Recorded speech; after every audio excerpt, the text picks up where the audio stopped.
Assalamualaikum warahmatullahi wabarakatuh.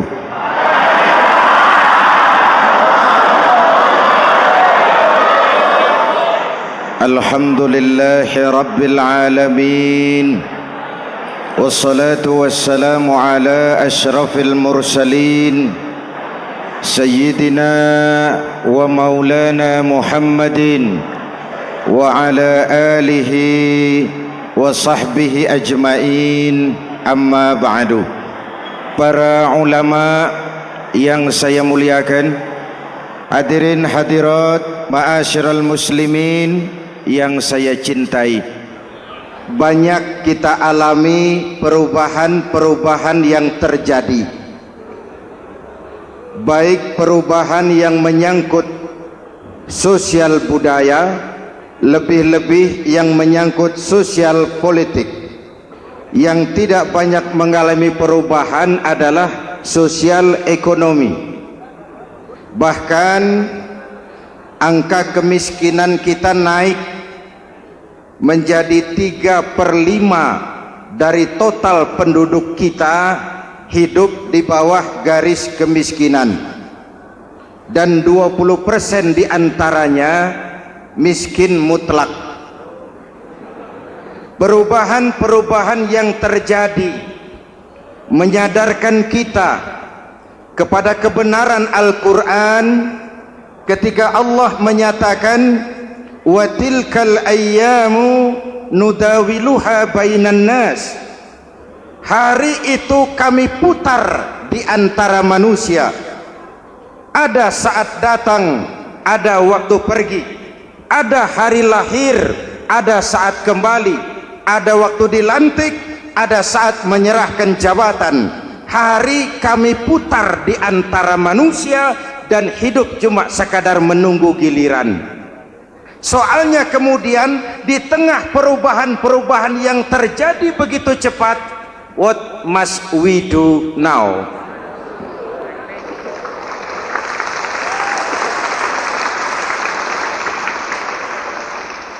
Saya juga gak ngerti itu. Yang penting kan penampilan. Saudara-saudara kaum muslimin di seluruh tanah air, jadi pemimpin adalah pelayan bagi orang yang dipimpinnya. Okelah, perbaikan ekonomi, pembukaan lapangan kerja baru kita serahkan kepada pemerintah, karena kita percaya mereka orang-orang terpilih belaka yang dipilih dengan kepercayaan akan mampu membawa rakyat keluar dari kesulitan. Amin. Tugas kita sekarang di zaman susah meluruskan akidah. Jangan sampai mbah dukun yang naik ke permukaan. Betul? Islam misinya yang pertama membebaskan manusia dari kemusyrikan. 13 tahun Rasul berjuang di Mekah, menanamkan akidah, meluruskan keyakinan, membentuk iman. 13 tahun membebaskan manusia dari belenggu kemusyrikan. 13 tahun menanamkan la ilaha illallah Muhammadur Rasul dengan seluruh konsekuensinya. Kalau saya yakin tidak ada Tuhan selain Allah, saya tidak akan minta tolong kecuali hanya kepada Allah. Saya tidak akan pernah takut kecuali hanya kepada Allah. Saya tidak akan menggantungkan hidup kecuali hanya kepada Allah. Saya tidak akan minta rizki kecuali hanya kepada Allah. Saya tidak akan melarikan persoalan kecuali hanya kepada Allah. Kalau konsekuen dengan keyakinan ini, mbah dukun nggak dapat tempat.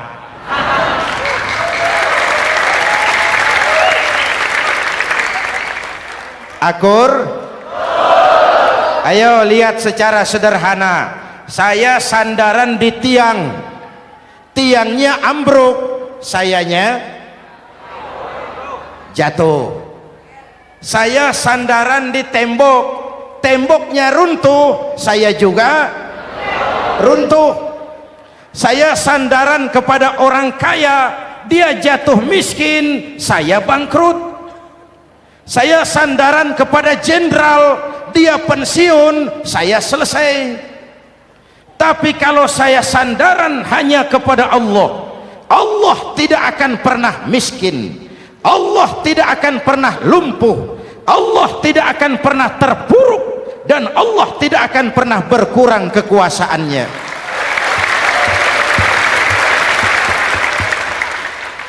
Maka umat Islam, sesulit apapun zaman yang kita hadapi, Allah juga tempat kita bersandar. Jelas?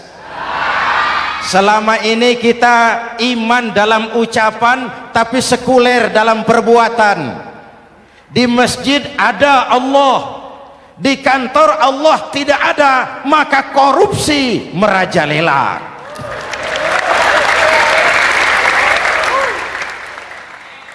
Di masjid ada Allah, di pasar Allah tidak ada, maka timbangan tetap curang. Kita iman dalam ucapan tapi sekuler dalam perbuatan. Oleh karena itu, sesulit apapun zaman yang kita hadapi, iman jugalah pegangan kita, Allah juga tempat kita bersandar. Boleh zaman berubah, akidah jangan sampai goyah. Karena iman kita hidup, untuk iman kita berjuang, dan dalam iman kita ingin kembali menghadap Allah Subhanahu. Selama ini manusia Indonesia kita lebih banyak diisi otaknya, hati sering kosong, agama dangkal, akidah rapuh, moral rendah. Memang kemudian muncul banyak orang-orang pintar, cuma sayang tidak benar. Indonesia kita bangkrut, Indonesia kita terpuruk, Indonesia kita sakit parah kalau diurus orang yang cuma pintar tapi tidak benar. Kita perlu orang-orang pintar, tapi kita lebih perlu orang benar. Jelas? Kalau cuma pintar tapi tidak benar, itu yang sering saya sampaikan, nanti disuruh ngurus beras malah nimbun beras.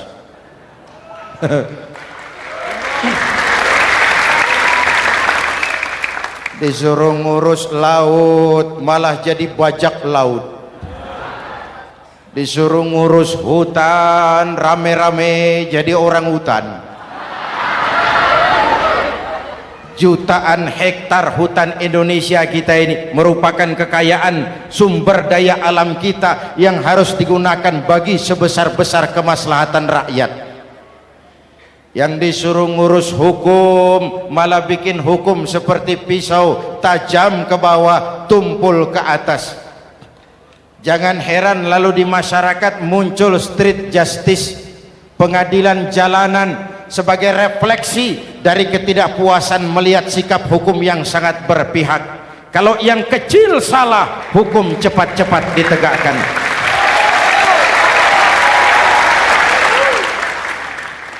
Lihat saja sekarang ini, kalau orang terkenal banyak uang punya masalah, antri yang bela. Betul?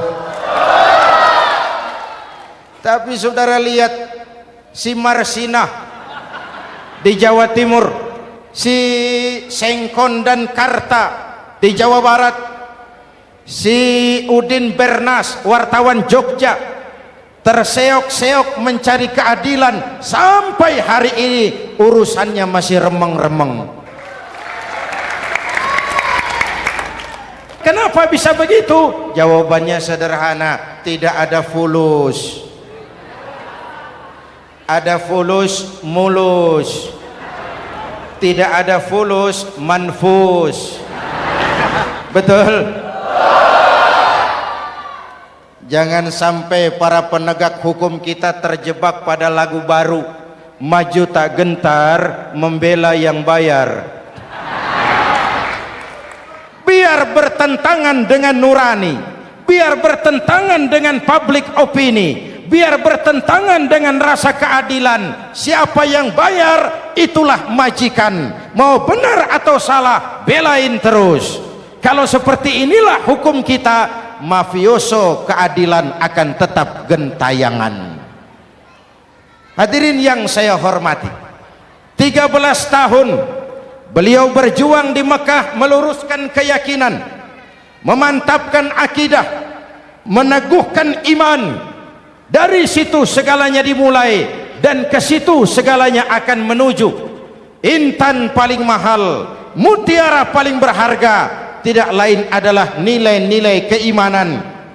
Kalau itu sudah tergadai, apalagi yang bisa kita banggakan dalam kehidupan ini? Kita merasa harta kita berharga, belum ada artinya ketimbang iman. Kedudukan kita punya nilai pun belum ada artinya ketimbang dengan nilai-nilai keimanan. Itu intan paling mahal, itu mutiara paling berharga. Harta baru ada manfaatnya kalau dilandasi dengan iman. Jabatan dan kedudukan baru terasa gunanya kalau dilandasi dengan keimanan. Kalau jabatan lepas dari iman, yang akan lahir Fir'aun baru. Jelas? Kalau harta terlepas dari iman, yang akan muncul adalah konglomerat korun. Kalau ilmu pengetahuan terlepas dari nilai dasar keimanan, maka yang akan muncul adalah ilmuwan pelacur yang menyalahkan yang benar, membenarkan yang salah untuk kepentingan pribadi.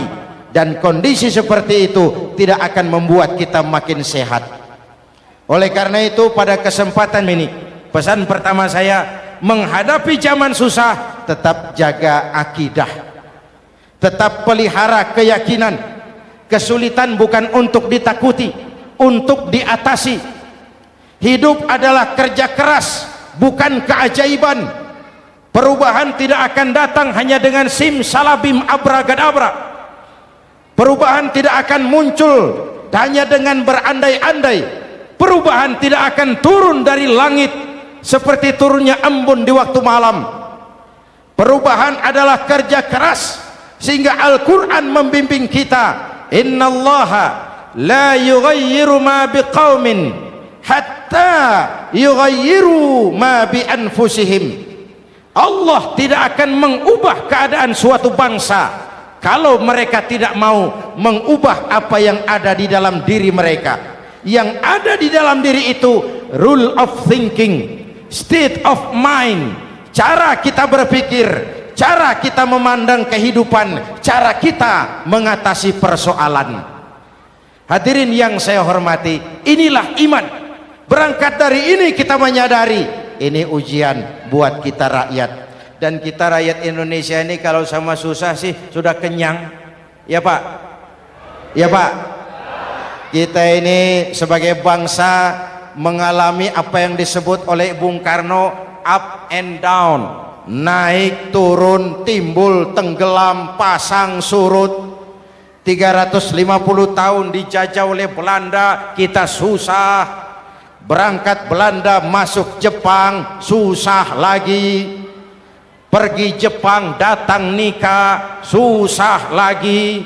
Lalu kita merdeka, dirongrong oleh berbagai pemberontakan, susah lagi. Makan bulgur antri minyak. Lalu PKI berontak, susah lagi. Muncul orde baru, lama-lama susah lagi. Orde baru selesai, naik reformasi, mulai repot nasi, susah lagi.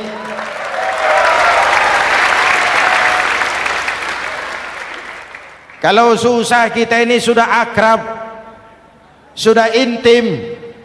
Mestinya kalau sudah susah seperti itu, jangan salah sikap menyikapi kesusahan. Jangan sampai kita potong kompas, ambil jalan pintas, terjebak menghalalkan segala cara. Itu tidak akan menguntungkan, itu tidak akan menyelesaikan. Kalaupun selesai, nampaknya penyelesaian sesaat, dan penyelesaian sesaat bukan penyelesaian yang sebenarnya. Karena itu tetaplah dalam koridor keimanan. Boleh zaman berubah, akidah jangan sampai goyah. Silahkan masa berganti, tapi keyakinan jangan mati. Sekali la ilaha illallah sampai tetes darah paling penghabisan, tetap la ilaha illallah. Sanggup? 3 orang. Sanggup? 21. Sanggup? Kalau sanggup kita harus konsekuen. Saudara-saudara di seluruh tanah air, misi yang kedua dari Islam setelah membebaskan manusia dari kemusyrikan, membebaskan manusia dari ras diskriminasi, mengikat manusia dengan tali akidah. Sebelum Islam datang, manusia dibedakan oleh warna kulit, manusia dibedakan oleh faktor keturunan, manusia dibedakan oleh faktor harta dan benda. Adalah Rasul yang mengajarkan, innallaha la yanzuru ila suwarikum wala ila amwalikum walakin yanzuru ila qulubikum wa a'malikum. Allah tidak melihat potonganmu, Allah tidak melihat hartamu. Yang Allah lihat itu adalah hatimu dan amal perbuatanmu. Jauh sebelum Amerika teriak-teriak membanggakan apa yang mereka sebut sebagai Declaration of Independence, Nabi sudah mengajarkan kepada kita semua, annas kulluhum li Adam wa Adam min turab la fadla li arabiyyin ala ujamiyyin illa bittaqwa. Seluruh manusia berasal dari Adam. Adam diciptakan dari tanah. Tidak ada kelebihan Arab dengan yang bukan Arab kecuali takwanya. Jauh sebelum Amerika mencanangkan bahwa semua manusia dilahirkan sama, that all men are created equal. Jauh sebelum itu Islam sudah membebaskan manusia dari ras diskriminasi. Apa dalam konteks kekinian menghadapi zaman susah tetap jaga kerukunan? Ya Pak, ya Bu, oi Bu, menghadapi zaman susah tetap jaga kerukunan, baik antar umat seagama, antar umat beragama, maupun antar umat beragama dengan pemerintah. Menjaga kerukunan, jangan saling sikat sikut di antara kita. Sebab kalau sudah rukun, saya ajak berhitung, 1 ditambah 1 sama dengan, itu matematika namanya, hasilnya pasti. Tapi angka sosial hasilnya aneh. Saya ubah jadi angka sosial. Ayo kita berhitung lagi. 1 orang takut ditambah 1 orang takut sama dengan 2 orang setengah berani. Kenapa setengah berani? Karena sudah berdua. Tadi kan takut sendiri. Kalau sama-sama takut berkumpul jadi setengah berani. Kalau ditambah 1 orang takut lagi, 1 orang takut ditambah 1 orang takut ditambah 1 orang takut sama dengan 3 orang berani. Kenapa jadi berani? Karena sudah bertiga. Kita yang lemah, kita yang marginal, kita yang dikucilkan, bahkan kita yang dilecehkan, kalau mau rukun kita akan kuat dan tidak bakal dipermainkan orang.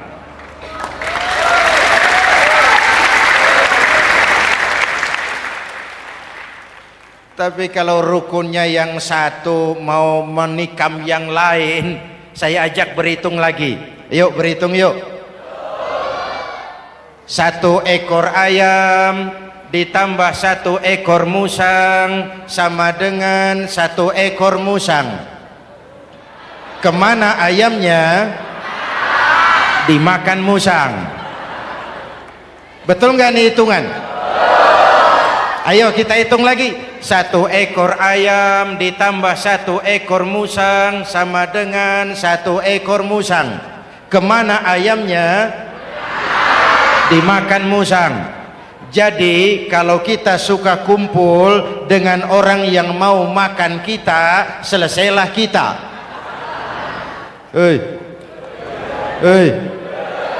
Maka kalau merasa kita ini ayam, yuk kumpul sama-sama ayam, pulang ke kandang ayam.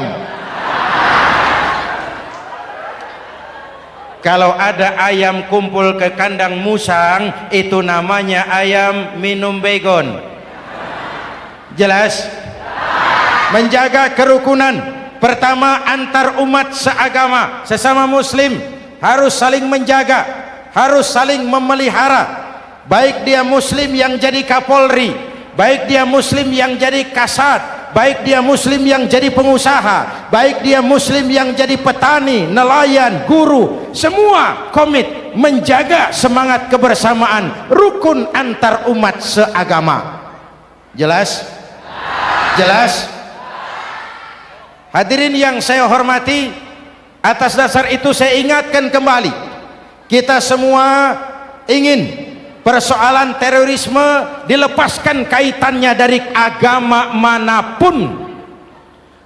Tidak ada kaitannya terorisme dengan Islam, dengan Kristen, dengan Hindu, dengan Buddha. Tidak ada kaitannya terorisme dengan pondok pesantren.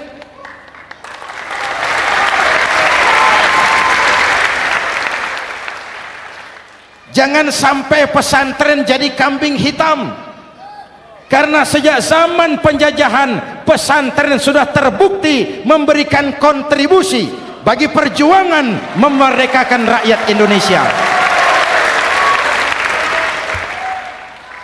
Rukun antar umat seagama. Yang kedua, rukun antar umat beragama. Islam ini rahmatan lil, jangankan manusia walaupun berbeda agama, binatang saja dihormati. Ada hadis, fa iza zabahtum fa ahsinuz zibhata. Kalau kamu menyembelih hewan, sembelihlah dengan cara yang terbaik. Jangan menyembelih ayam dengan pisau tumpul. Itu namanya tidak berperi kebinatangan. Yang kecil lagi, saudara buka babul istinja, makruh buang air kecil di tanah yang berlubang. Sebab apa? Pertama, menjaga kesehatan. Siapa tahu di lubang yang saudara buang air kecil itu ada gas beracun. Kalau tidak, melindungi binatang yang ada di dalam lubang. Siapa tahu di lubang yang saudara buang air kecil itu ada semut sedang rapat membahas terorisme. Apa dosanya lalu mati dikencingi? Ini namanya rahmatan lis semut. Binatang saja dilindungi, maka perbedaan agama tidak harus menyebabkan kita bertolak belakang. Perbedaan agama bukan alasan untuk saling bermusuhan. Apalagi kita sudah menyadari tentang kemajemukan kita, tentang kebinekaan kita, tentang keragaman kita. Rukun antar umat beragama, saling menghormati, saling menghargai, tapi tetap dalam batas lakum dinukum. Lalu rukun antar umat beragama dengan pemerintah. Hadirin yang saya hormati, yang benar kita dukung, yang salah kita perbaiki dan kita tegur menurut cara-cara yang diajarkan oleh agama kita. Dan sholat berjamaah, pendidikan bernegara yang paling bagus. Tadi kita sholat ada imam, ada makmum, betul?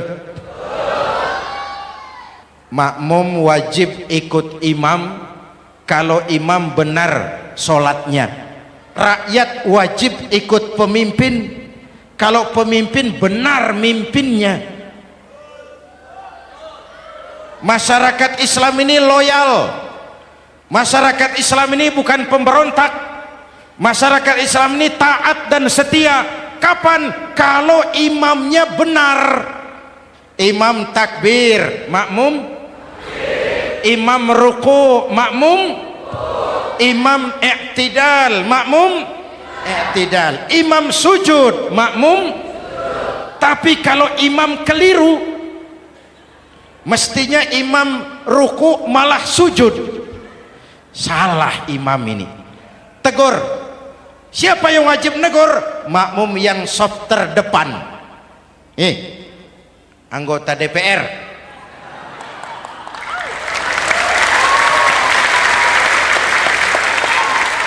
Ini wakil-wakil makmum ini, saf di depan ini. Kalau imam keliru, mereka paling tahu.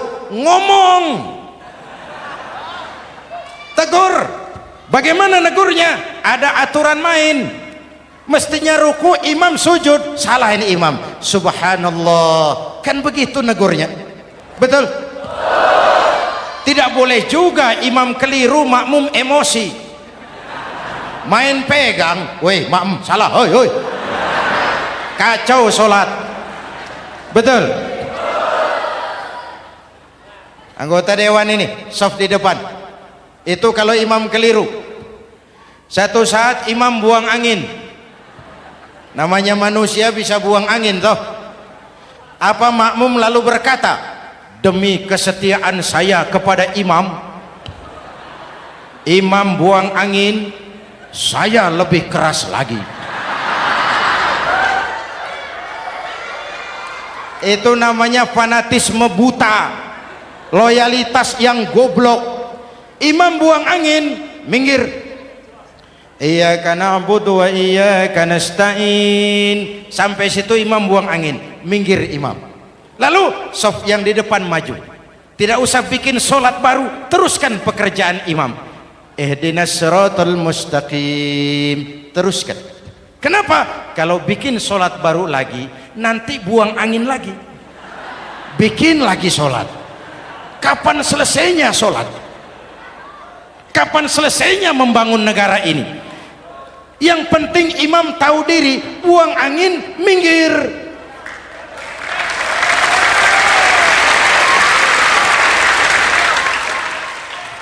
Ini kacaunya solat berjamaah kita sekarang, kacaunya negeri kita sekarang. Banyak imam sudah buang angin, gengsi. Diam aja merasa nggak punya salah. Dikasih tahu sama makmum, imam tadi buang angin ya, malah jawab sedikit. Apa kalau sedikit lalu tidak batal solat itu? Mekanisme kehidupan sosial yang diatur lewat tuntunan solat berjamaah, sehingga Nabi berpesan, kun imaman muta'an au ma'muman muti'an fala takun thalisan jazu'a. Kalau jadi pemimpin, jadilah pemimpin yang ditaati. Kalau jadi makmum, jadilah makmum yang mentaati. Jangan jadi golongan ketiga pemecah belah. Di depan tidak jalan, di belakang takut, ditaruh yang di tengah, di depan didorong, yang belakang ditendang. Ini namanya biang kerok. Saudara-saudara, dari uraian singkat ini saya ambil beberapa catatan pokok. Pertama, kalau ada intan paling mahal, kalau ada mutiara paling berharga dalam hidup kita, itu tidak lain adalah karena keyakinan. Hidup jadi indah, hidup jadi berharga, hidup jadi berarti kalau didasari atas sebuah keyakinan. Dan keyakinan itu tidak lain adalah nilai iman kita, akidah kita kepada Allah Subhanahu wa ta'ala. Yang kedua, tetap menjaga kerukunan. Sesulit apapun zaman yang kita hadapi, kita tetap harus menjaga semangat kebersamaan. Kita harus tetap menjadi lem perekat yang menjaga keutuhan, baik sebagai bangsa maupun sebagai umat. Perbedaan adalah wajar, harus dihormati, sebagai ciri kehidupan berdemokrasi. Tapi jangan perbedaan menjadi sebab kita bermusuhan, dan jangan perbedaan menyebabkan kita saling berpecah belah. Hormati perbedaan, jangan perbedaan dipandang sebagai permusuhan. Dengan akidah yang kuat dan kebersamaan yang kokoh, ayo kita hadapi kesulitan, kita atasi kesulitan, dan dengan kerja keras untuk menyongsong hari esok yang lebih pasti. Mari kita Fatihah, semoga Allah memelihara kita bangsa Indonesia. Ala hadhihi niyah wa ila hadratin Nabi. Al-Fatihah.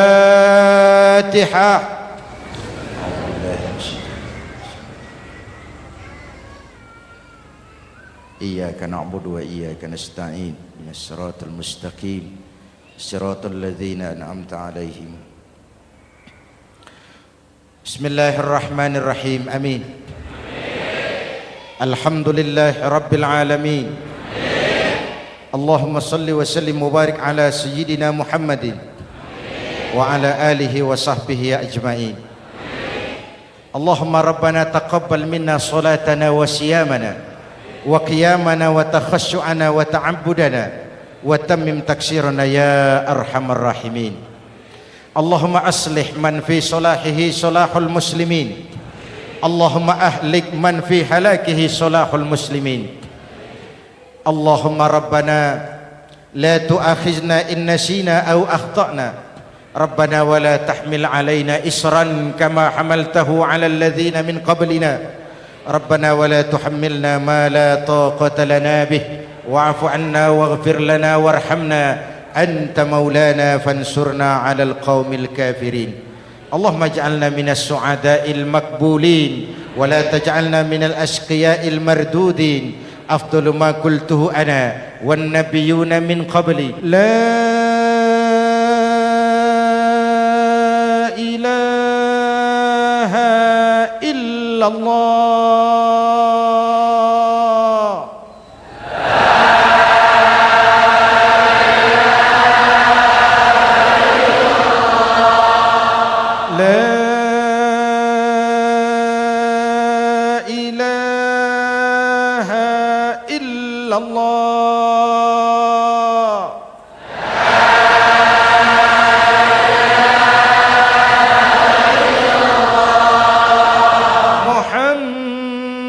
Muhammadur Rasulullah.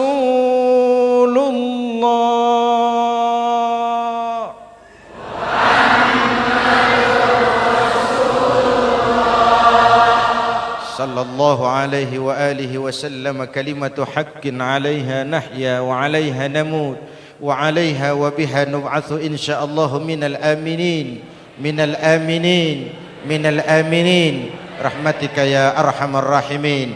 Sallallahu ala sayyidina Muhammad wa ala alihi wa sahbihi ajma'in. Ana rabbika rabbil izzati amma yasifun. Salamun alal mursalin walhamdulillahi rabbil alamin. Jumpa lagi di lain kesempatan insyaallah. Wassalamualaikum warahmatullahi